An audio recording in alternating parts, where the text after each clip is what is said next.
Մենք թույլ չպիտի տանք, որպեսզի Քոչարյանն ու երկու օլիգարխները ոտնատակ տան մեր ձեռքբերումները։ Ինչպես է իշխանությունը պատրաստվում արգելել ընդդիմադիր ուժերին ընտրություններից հետո Գյումրիի սցենարով միավորվել եւ իշխանություն վերցնել։ Վերջին օրերին ԿՊ-ական առանցքային գործիչները մեկը մյուսի ետևից զգուշացնում են Գյումրիի երկու թույլ չեն տալու։ Պարզը չէ, որ ոչ մեկ չի պատրաստվում նրանց ուղակի արգելի, եթե չունեն անհամատեղելիություն, օրինակ երկու երկրի քաղաքացի չեն, այսինքն սահմանադրություն չեն խախտում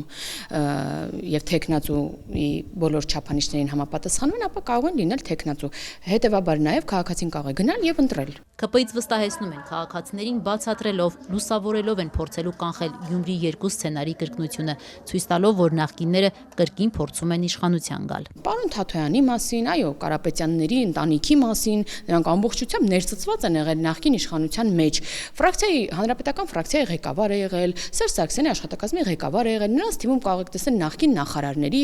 տարբեր գործիչների։ Այսինքն հիմա ձեր այս զգուշացումների, որ թույլ չենք տալու, այսինքն գործիքը ո՞րն է լինել։ Իմաստը այն է, գործիքը ասացի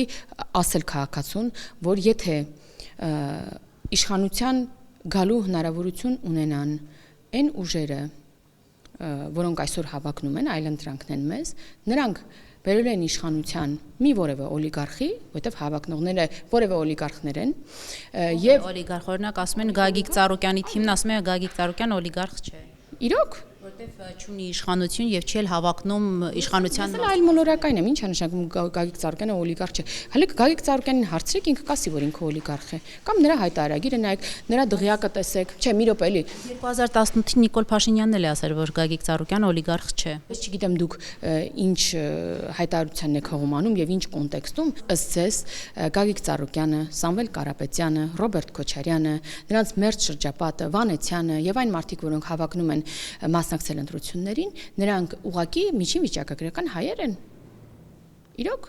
2026 թվից հետո դուք այլևս չեք տեսնելու քաղաքականությամբ զբաղվող օլիգարխ,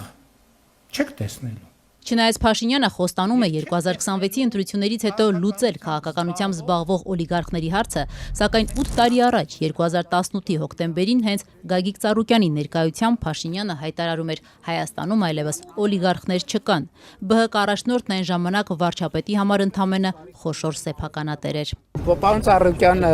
Հայաստանում խոշոր սեփականատեր է, դա ոչ մեկի համար գաղտնիք չէ։ Պարոն Ծառուկյանը օլիգարխ չէ, այսքան Հայաստանում օլիգարխներ չկան։ Մինչ իշխող ԿՊ-ն ընտրություններից մի քանի ամիս առաջ փորձում է ցույց տալ հանրությանը, որ իշխանության են փորձում գալ օլիգարխներն ու նախկինները, ետ բերելով նախկին արատավոր երևույթները, ընդդիմադիրները մատնանշում են Նիկոլ Փաշինյանի իշխանության օլիգարխներին։ Մասնարարպես Ծառուկյանի հետ միասին ընտրություններին մասնակցող Մայր Հայաստան կուսակցության ղեկավարը հիշեցնում է ԿՊ-ական падգամավոր մեծահարուստ Խաչատուր Սուքիասյանի նախկին մեծահարուստ գործարար այժմ Ռուսաստանում դեսպան Գուրգեն Արսենյանի անունները։ Օրինակ Խաչատուր Սուքիասյանն օլիգարխ չէ։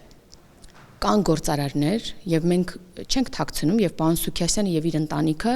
երևի ես ծնված չէի, երբ որ նրանք զբաղվում էին գործունեություն էին ծավալում։ Ահա։ Պարոն Սուքիասյանը հիմա հավակնում է լինել վարչապետ եւ իր շուրջն է հավաքում եւ կապիտալով Ռուսաստանի Դաշնությունից եկած մարդ է, անգամ հայերեն երկու խոսք չգիտի իրար կապել եւ դուք համեմատում եք հիմա օրինակ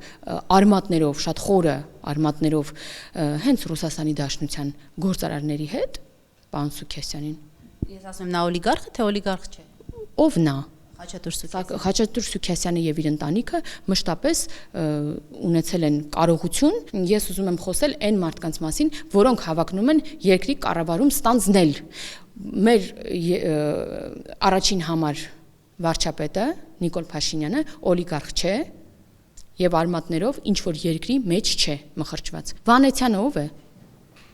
Վանեցյանը միջին վիճակագրական հայ է։ Նախկին ձեր իշխանության նախկին ածա տնօրենն է։ Շատ լավ, ինձ նման հիպոթեկ է փակում։ Լսեք, կարող օլիգարխերին ինչու եք նշանակել ածա տնօրեն։ Շատ լավ, ես ասում եմ, մեր վարչապետի թեկնածուն ոչ օլիգարխ է, ոչ արմատներով խրված է ինչ որ երկրի մեջ։ Հետևաբար չի կարող սպասարկել մեկ այլ երկրի շահ։ Այս ընտրությունների արդյունքում տեսեք ինչա տեղի ունենալու։ Բոլոր նախկին իշխանությունները եւ բոլոր օլիգարխները վերջնականապես եւ անվերադարձ դուրս են շպրտվելու քաղաքական դաշտից։ Փաշինյանի թիմից պարզաբանում են նախկիններին ու օլիգարխներին դուրս շպրտողը քաղաքացին է լինելու։ Ինչպես են մերժվելու քաղաքացու քվեով։ 2026-ի խորհրդարանական ընտրություններին մասնակցության հայտ ներկայացրած ընդդիմադիր ուժերը մինչդեռ վստահ են Փաշինյանին հաշված օրեր են մնացել եւ հունիսի 7-ից հետո նրա իշխանությունը հեռանալու է։